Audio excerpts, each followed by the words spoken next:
Bioidentical hormones are actually very good for you. At least that seems to be the conclusion of most studies. Most long-term studies have not been done in this country, again, because drug companies cannot make a lot of money off of bioidentical hormones because they are not patentable. But they have been doing this in Europe much longer than they have in the US. And so in Europe, there are long-term 20, 30-year studies in women showing a decrease in the risk of the diseases of aging, like cancer and Alzheimer's and bone problems, osteoporosis, for example.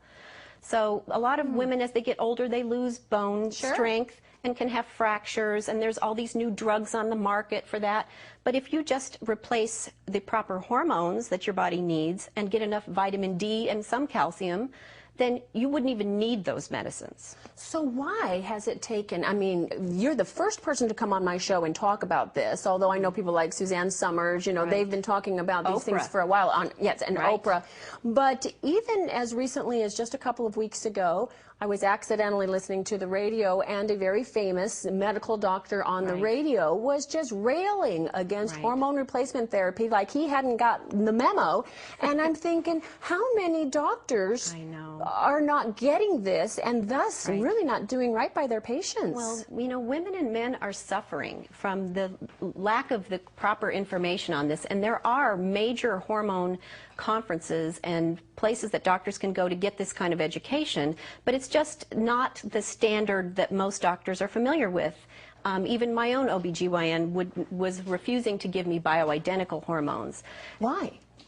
You know, there's just a misunderstanding about it. Doctors are trained that the prescription hormones they're FDA approved, so they think that those are the only way to go. But they have so many more side effects, and they're so much more dangerous than the bioidentical ones, which do have to often be compounded.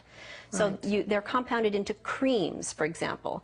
So it's not only important that the hormone be bioidentical in its chemical structure, but also the method that you take that hormone is important. If you take a hormone by mouth as a pill, many times it actually has toxic effects. But the same hormone, like estradiol, if it's given as a cream that you rub on your skin, completely okay and good for you. So, and then there's how you take it, whether you take it every single day or whether you cycle on and off in a month to try to induce a period, for example. So there's many factors involved in how to take these hormones safely.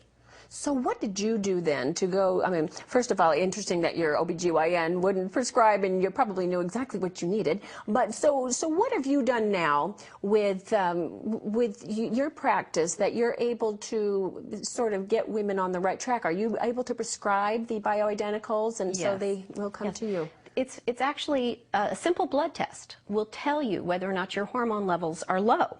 So it's a test that most doctors don't even bother to do because they just assume it's, again, natural to have low hormones as you age. Yes. So they assume that that's just natural to go through that and that's not worth replacing. But we know that our bodies need these hormones in order to function optimally. Right, and if we're going to live to be 80, how nice it would be to do so comfortably. Exactly. I always say that, you know, aging is inevitable, but disease and disability are not.